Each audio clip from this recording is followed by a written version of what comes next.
Right, so welcome everybody for another online lecture. Sadly, still an online lecture, not a physical one. Hopefully things will change soon, but it seems like it won't be for the coming weeks. Um, so here we are for the online lecture of Bianca Baldi. And Bianca, who is an artist and researcher born in South Africa and based in Brussels. In her work, she deals with the role of narrative as a means of knowledge production in both fictional and historical contexts. In her work, she examines how identity and history are staged and how it is presented in photography, film, writing, and publishing, mediums which often comes together as an installation in the exhibition format. Since Bianca is dealing with the creation of societies, the performance of histories and identities in societies, this research sometimes takes the form of a workshop or a discussion. Besides this online lecture, Bianca will work with students from the curatorial studies at KASK to do a one-day masterclass based on topics from Playwright. And Playwright is the work that Bianca will discuss in this lecture, so I won't go too deep in it. But this masterclass will explore the conditions of racial passing through topics such as colonial trade routes, embodiment, shame, class betrayal, and performativity. These topics are chosen for the masterclass or organized in relation to the structure of the forthcoming artist book with the same title, which uses the three criteria of race, reclassification in apartheid South Africa as a structure and lens to discuss the construction of race. The three working themes are entitled Appearance, Decent, and Acceptance. And this research will also be the central element in our exhibition at the Grazer Kunstverein in Graz, as you probably know, in Austria. And this exhibition will open in 2 weeks. And in Belgium, this book will be presented in Netwerk Aalst, probably in June, also in an event, a seminar or something else. So now I will give the word to Bianca. The lecture will probably take around 40 to 50 minutes, which means that afterwards we have enough time to have a discussion together. Probably if you joined us before, you know that if you're on Zoom, you can ask your questions in the Q&A section, and we answer them here. If you're watching it on YouTube or Facebook, then you can ask your questions in the comment section, and they will also be answered here. So this is it for now. I would say please welcome Bianca Baldi. Hello, everyone. I'm going to try and imagine you all there, because as you might know, on the Zoom seminar, we don't see the little faces. I only can see some lists of names. So hello over there. I would like to thank you all for taking the time this evening to join me over dinner or after dinner from your homes. So yeah, as Godard said, we are still in this home situation. So I feel honored to be in your living room. And so as Godard mentioned, I'm an artist based in Brussels. I'm largely working in an image making practice, coming from a background in photography, but my work often draws on the logic of photography coming together in different formats and installations, as Godard mentioned. So I'm going to show you a focus mostly on this new body of work, which I've been working on for over the last 2 years.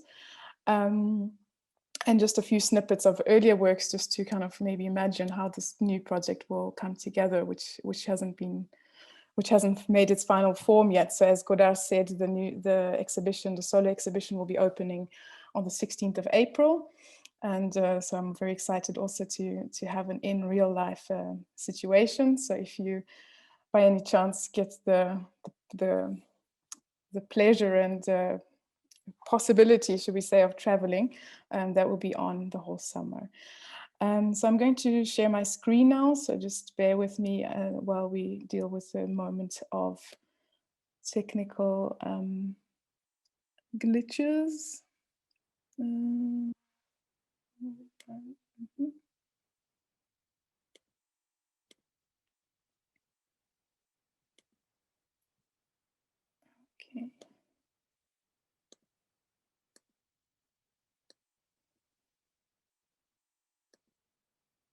All right, so there we go. So as you can see, the cuttlefish, or the Sepia officinalis, as it's called in Latin, has been the kind of subject of this recent inquiry.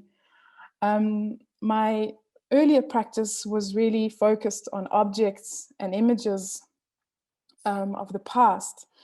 And that, of course, led me to many archives and sites of knowledge. And so, as Goda mentioned in the introduction, I'm very interested in how narrative plays a role in knowledge production. And so in these earlier works, I really went to these sites of colonial archives and museums to interrogate what knowledge means and what constitutes knowledge. And these came together in different installations, as you see here, sometimes with textiles and with video and installations. But in my current work, there seems a shift, and this shift marks a way of looking at history through a personal and subjective lens. A telling of history and looking at how images and the production of the image is complicit with this production of history, and the production also of the aesthetic threshold of what we come to know as identity. So as I mentioned, the new show will be opening soon, and the exhibition is entitled Cameo.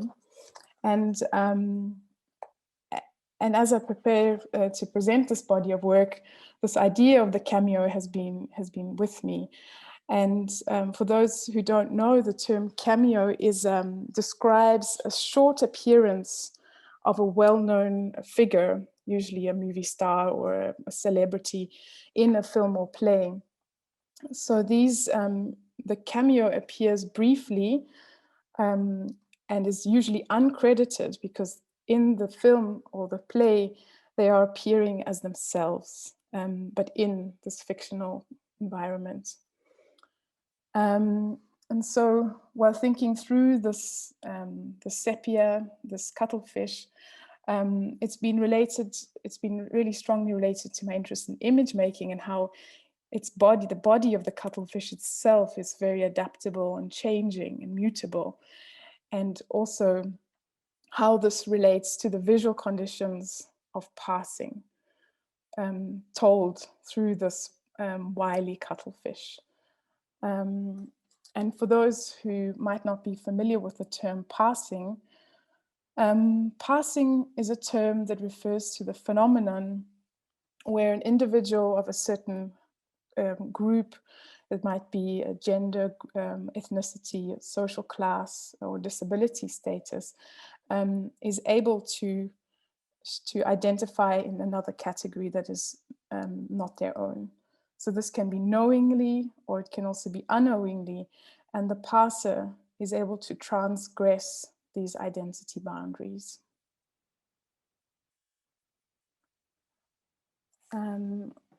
So here I'm showing you a still from a very famous film, which is entitled The Imitation of Life.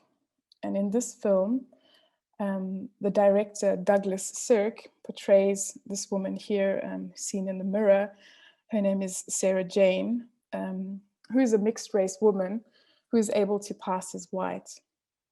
But Sarah Jane, in the whole film, she desperately wants to be seen as white and also to be seen as middle class. And she goes through her whole life in agony and trying to reject her mother, who's seen in this image in the background, who is a dark-skinned Black woman. So she goes through life really fighting this fact until the end of the film, where her mother eventually dies, and the woman is distraught because she realizes that she has been rejecting this part of her life.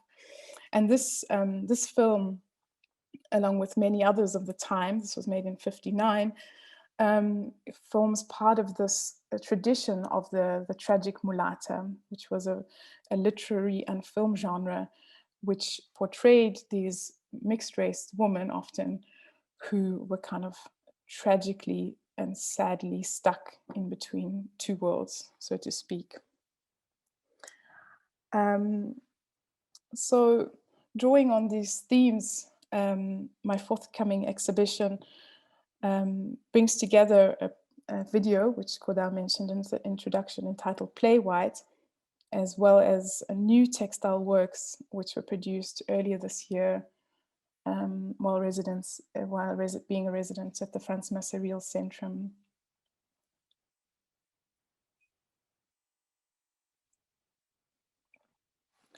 So these textile works are silk screens produced on silk. This is only a detail because they haven't been shown yet, so I'm just showing you just a small introduction. In a few weeks, you'll be able to see more, hopefully online. And these are large works which are presented hanging in the exhibition space, along with the video Play White. So these form an environment and a context for the video piece. And in these works, I was very inspired and interested in, again, in the cuttlefish's particular way that they could exteriorize color and draw, and I drew inspiration from these specific cells, which I have rendered here, which are called chromatophores. And these special adaptive color changing cells are modular and they adapt to its environment. And depending on the space that the cuttlefish is in, they can adapt and change at will. So these silk works are also seen as skins, in a sense, as second skins. They are hung softly and in space. And also, by thinking of a second skin, we think of this interior space, because a lot of these narratives that I'll speak a bit more later of the tragic mulatta, these are interior narratives. These are not narratives that are known elsewhere, but these are family rumors, stories that pass on between generations. And these happen maybe around the kitchen table or inside an interior space. So these kind of drapes or skins kind of also refer to this interior or kind of secret space that these skins hold. And thinking back again at the sepia and the technique of printmaking, the sepia, of course, is a very important figure again, because if we think of the word sepia, we also have to think of its ink.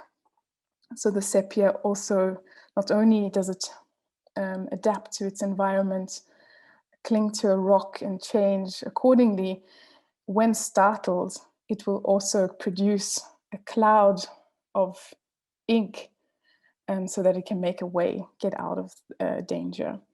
So in early painting and drawing, the sepia ink was used as a way to draw and to draw pigment from.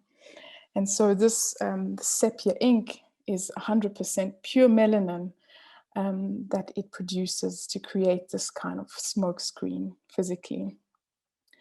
And the word camouflage itself comes from the French word camoufler, which refers to a certain kind of smoke that was puffed into enemies' faces, also in a war situation. So here, mimicking this creature who kind of makes a run for it and creates the smoke screen on its way out.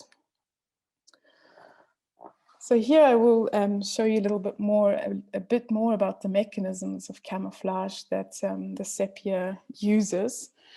In the animal world, there are many different mechanisms of camouflage. In this image here, which I read in a scientific paper about the rapid adaptive camouflage in cephalopods. And you can see that the sepia does not only change its color, but is also able to modulate contrast. So as an image maker, we're always thinking about in terms of contrast or color. And the sepia skin, as a large LED screen, he does the same thing. Let's see, there's a question coming in. I'm not sure if it's for me. No, see it, but I'll just continue. Here we go. So you'll see that the different granularity bands are create different levels of contrast depending on what it's on. So let's move on to the next slide here, and I will show you in real time another way that it uses camouflage, and that is with the chromatophores, which has been a real inspiration in thinking of, you know, screens, LED surfaces, and here we have this animal who creates this this array in such a quick pace. So this is in real time how the skin is modulating and changing depending on the surface that it's on.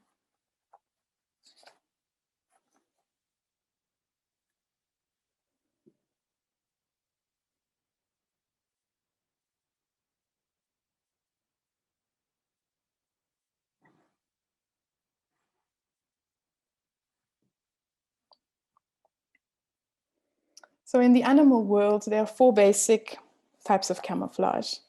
There's the concealing coloration, disruptive coloration, disguise, and mimicry.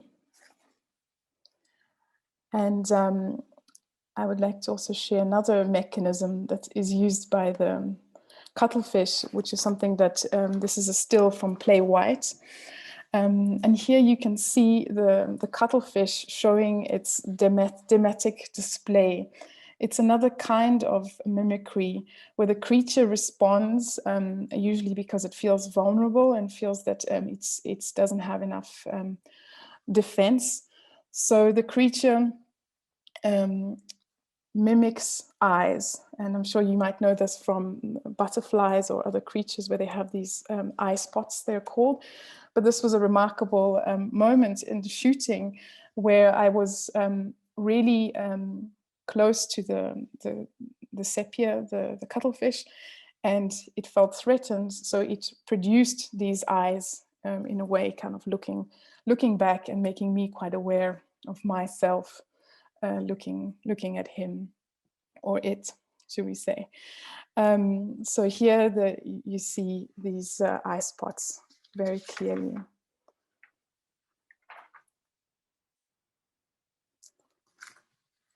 So in the video Play White, this shape-shifting sepia is cast as an aquatic adaptation of the work Passing by Nella Larsen. This was a 1929 novella written by Nella Larsen, who was a minor figure, but her work became very important. So she is very underrepresented, and there's only, as far as I know, two or three novels that were published.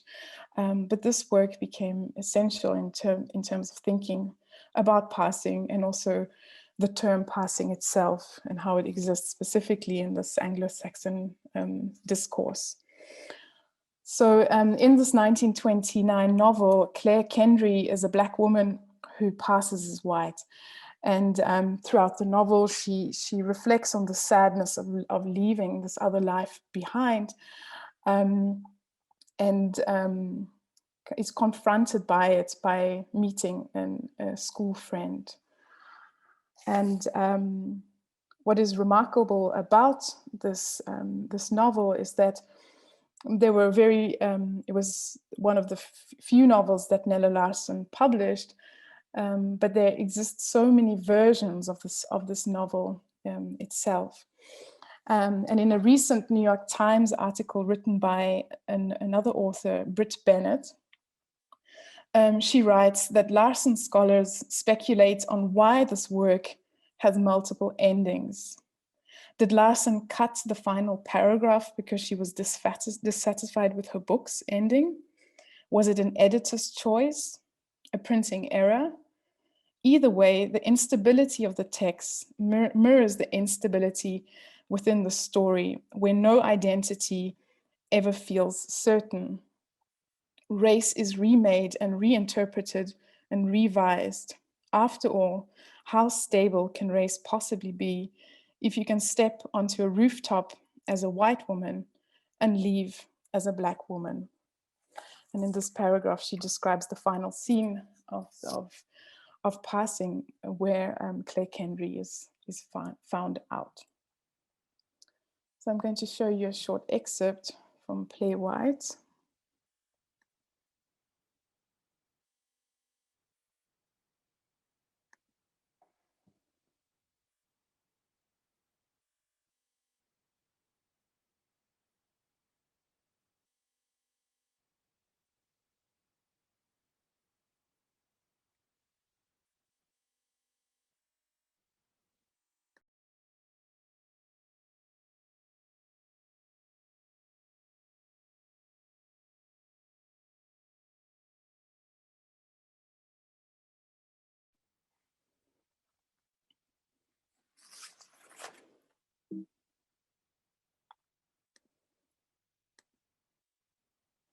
So the term playwright takes us back to the South African context. So in the US, the discourse on passing, as you've seen through film and through cinema, is quite an elaborated discourse. While is in the South African context, it's somewhat still a taboo. And the term itself, playwright, is a South African vernacular term, which originates from the apartheid era, which refers to a black or mixed race person who has succeeded through deception to pass as a white person. And so, as I said, this term is certainly not a term which is used anymore. It's still quite a contested term, but it's also disappeared somewhat in common language. And so I chose this this contested term in my video to also to bring awareness to this, and also to highlight how this term is disappeared from our language, along with about 730,000 people that were legally reclassified as white. So for those of you who don't understand the term reclassification, in the South African apartheid system, there were racial divides, as there were in the US, especially at the time of that Nella Larson was writing. But the racial reclassification was a bureaucratic process that was based on 3 criteria. And so depending on these criteria, you could apply through this process to be reclassified. So these different criteria were appearance, so that's how you looked, how you your first look, your descent, what kind of background you came from, your family history, etc. And the third one, which is an interesting one because it's not really based on any kind of empirical science, inverted commas, which is social acceptance, which again highlights the kind of performative element of race. And so through these 3 criteria, I've also used these terms, these outdated and racist terms, to kind of think through this kind of fluidity and malleability that certain people could have within this time. So even though we no longer have these different segregations, this genre is still one that is looked at. And so, as I mentioned, the person who wrote the article in the New York Times has recently written a book called The Vanished Half, which tells a similar story.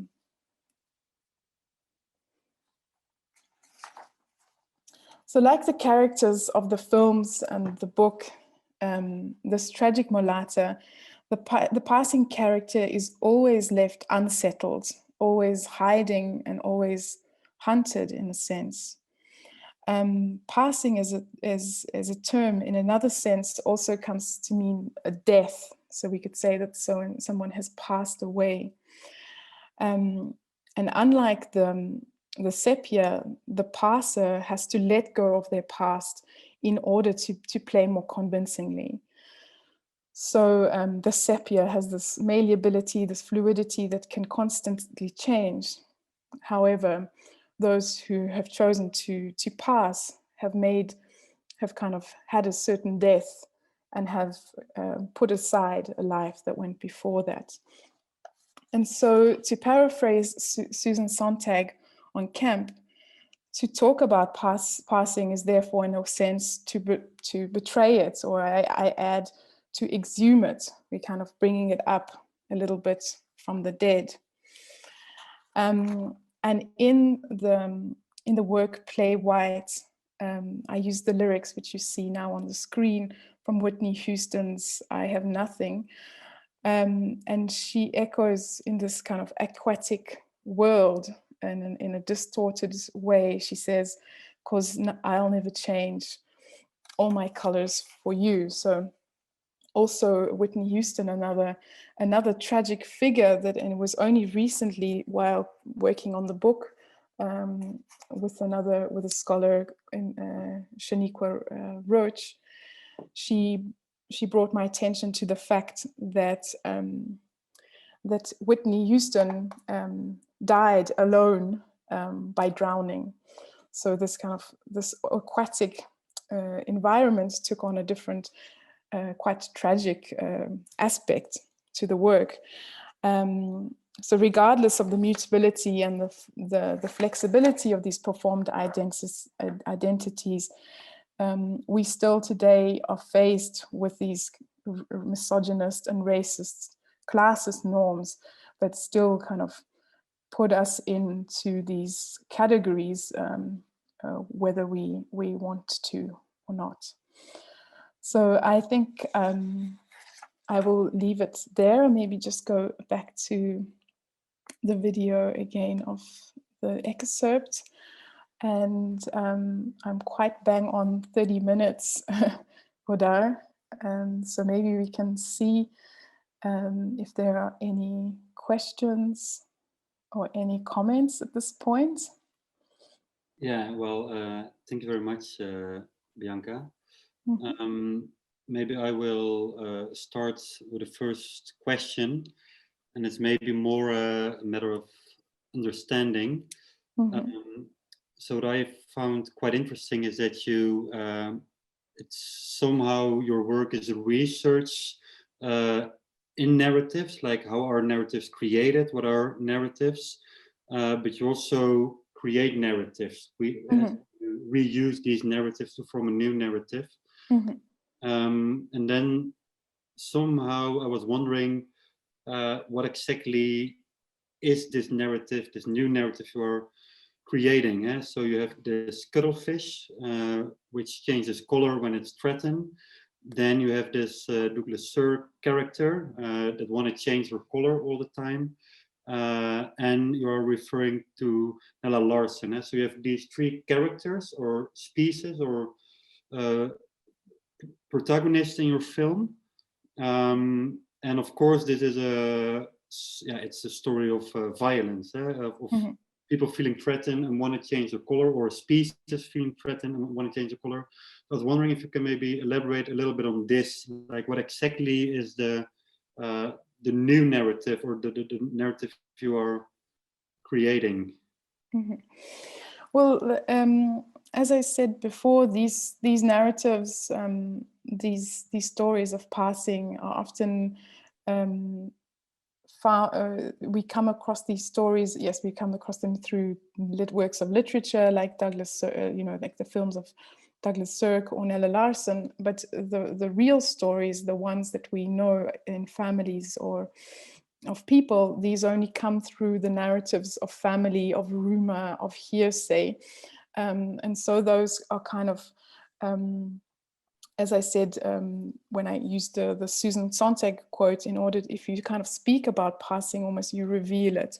So you're in a strange position, is that you want to highlight the problems of colorism and classism, but on the other hand, those people who choose to pass have to keep up the appearance in order to kind of have a better life. So whether it be a choice, a political choice, or whether it be out of necessity, or that it depends on the individual case. Of course, in the apartheid system, people would do this to have a better life or to choose, but there are many people who also, if we talk about it, not only about race, but if we talk about sexual orientation, we talk about disability, we talk about religion, there are other ways that people are passing every day in order to kind of make life easier for them on a daily basis.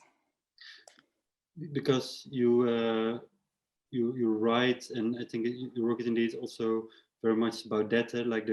It's about the creation of a narrative, and let's say the creation of history. Like, how do we perceive history? How is history being created, and what do we get out of it? And somehow it also feels a bit that you try to rewrite history or reconsider history. Mm-hmm. Yeah, I think to insert these narratives that are not the kind of main narrative. I think that is kind of not only in this work, but in my work in general.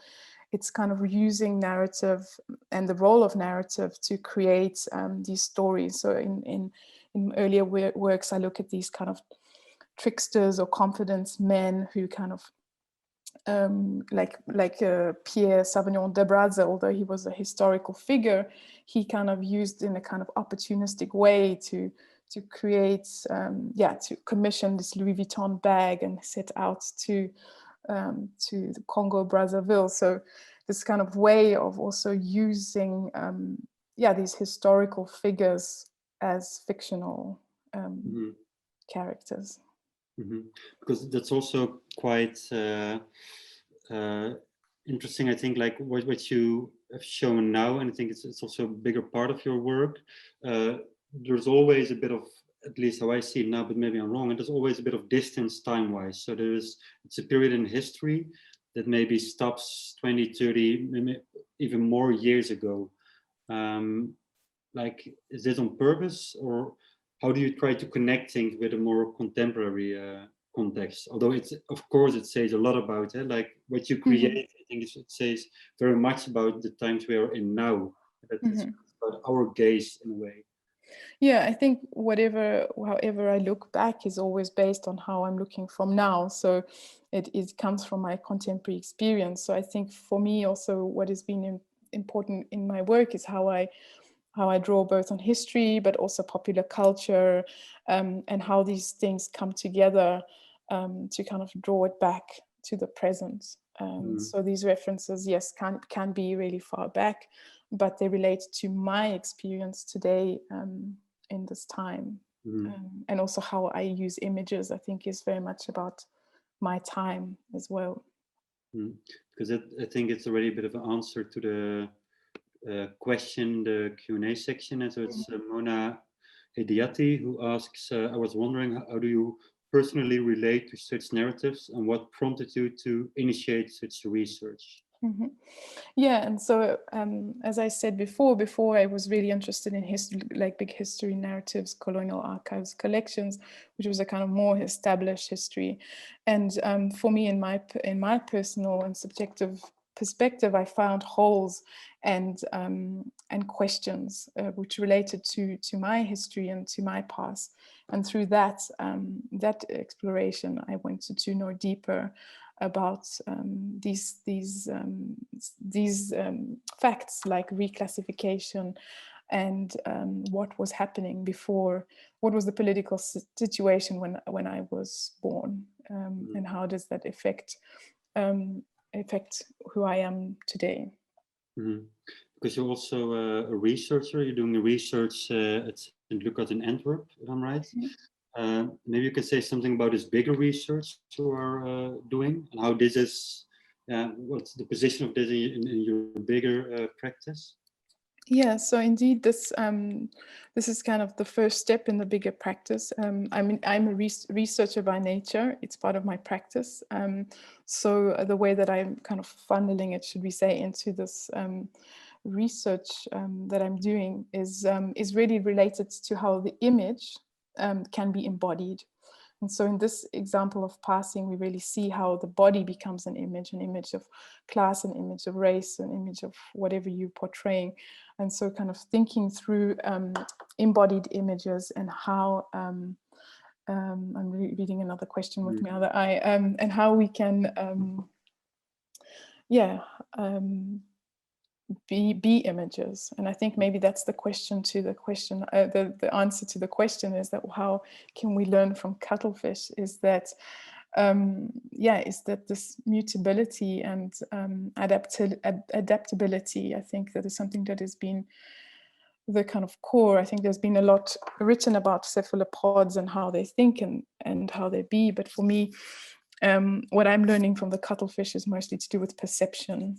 And for me, as you see, when it makes its eye spots looking back at you, it kind of really puts the eyes kind of in a different position. And for me also, when I was filming and using these scope cameras, it was very interesting to kind of take the seeing organs from the head and kind of put them somewhere else. So I think in terms of perception, I think that's what we are learning from the cuttlefish. And there's a very long question, by David Bernstein. So, hey Bianca, thanks so much for this great talk. I find it very interesting to think about what happens when passing is revealed, as you brought us up. It reminds me of the placebo effect, and that the power often comes from the belief. But I'm wondering about how things change when passing is intentionally shown and made visible. Of course, this can be often, it can be offensive and horrible, like with blackface. But I also think about liberating acts like a drag queen or ball culture. How can the future of passing become redefined? Is there a way to reclaim it to be empowering, happy Passover? Yeah, well, I think this is definitely one of my questions also in the work, in my work, because around passing, because there is definitely both sides. I mean, here I've highlighted the tragic element mostly, but there is the empowering part, because there is another character in the book, and she is a Black woman, but she uses her passing when she needs it. So she really implements it, and she is aware of that. So in that sense, it's empowering, because she kind of she has this line and to her past, but then she really performs certain roles, especially in this context when she's in a bar that is maybe only reserved for a certain racial group. She plays on that in a performative way. But on the other hand, I think there's this relation to drag, or as I also used this quote from Sontag on Camp. There is this idea of this performativity, which also is about possibility and about taking you out of a situation. And again, this is the cuttlefish. This cuttlefish again is the people often, as humans and as scientists, we also kind of trying to understand the cuttlefish in terms of why it's doing camouflage. Is it only for mimicry, or is it for? But maybe it is only about self-presentation. Maybe they also just want to be fabulous and shake their tail feathers, so to speak. So yeah, there's all these kind of projections also of how we think of animals as just being like mating or anti-predator or whatever. Maybe they're also masquerading. I mean, that can also be another one. So yes, I do think that there is a way to reclaim it, to be empowering, but we have to unhinge it from this kind of racial, from the context where it comes from. And that's, of course, the historical one that we're speaking about in the US or in South Africa, which comes out of this racial segregation. Yeah. And talking about these histories, and I think also the camouflage of the the cutoff phase. Yeah? So it's in a way you're let's say uncovering history, like what is really what's the real narrative. So to say, you create a new narrative. But of course, this also means that there isn't a true history. That history will always be a construction, maybe. Yeah, indeed. And I think this is what I hope through using fiction and staging as a kind of mechanism. It also kind of highlights the kind of larger mechanism that the whole of history is built and performed on. So then it almost like, I don't want to go too deep in it, but then it almost becomes like a way of the Greek drama, like the catharsis and facing your own past and finding a way of dealing with it or standing it. Yeah, and I think especially when you're working on this kind of personal and subjective stories, there is a cathartic and level. I mean, not to make it so personal, but through kind of doing this work of kind of minor narratives and thinking through your own personal narratives, I think there is a certain healing and therapeutic level. I mean, not to say like maybe on a larger scale, but of course on a every personal scale, we see that these more and more we discuss the effect of intergenerational traumas or in what we carry from one generation to the next, whether it's about politics or whether it's about psychology. There is a kind of interrupting this, which also kind of maybe releases this into a new narrative, as you say. Yeah, and I think also in response to that, the part of your practice which is quite present is like what we said in the introduction, the workshop, like also the workshop you will do in KASK, but this is not the first workshop. Like I think it's really what I said. It's part of your practice. You use this workshop as a medium, maybe even, or these discussions. Maybe you could say something about this, in which way you use this in your practice. Yeah, well, as part of my research and both formally and informally, I mean, research it doesn't only have to be within the academic realm. I think that for me, education and teaching and these kind of workshops, as you say, has been very important to kind of provide the space also to deepen and to broaden also the influences. So I think instead of closing down too much, these kind of these workshop spaces allow for the subject to be opened up even further and to find ways that those can be personally relevant to different practices and make a wider discussion. So I think this kind of forum is an important part, discussion and learning or unlearning to think through different kind of structures of knowledge production or power, and through education, it's a very important part to begin. Yeah, I think it's very interesting. And does these discussions have a direct afterlife? Well, I have worked in some forms of publishing. I mean, I think I think making public and also through collaboration. So now also thinking about this book project, how it kind of inviting different people to have different perspectives, though it can have an afterlife maybe as a workshop or symposium, but also finally in a publication, or also often as another work. So there's also this kind of way that these kind of it feeds the next work or the next research step in a very organic way. So it's not in a way, when we talk about research, it seems very formal.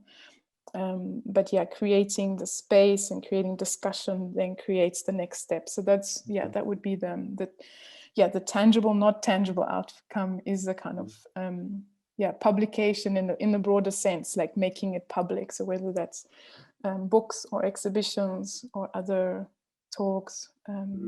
But then also research is a different kind of fiction, maybe. Yeah, exactly. I think because as I've been speaking about research, and I also speak about structures of knowledge, I mean, we also kind of have to be aware of those and how we are situated within those structures. And yeah, this kind of also with this decolonial thinking to kind of, again, break down those structures or epistemologies in order to create new ones. I'm looking if we have more questions. Also looking to Simon, if there are people on Facebook.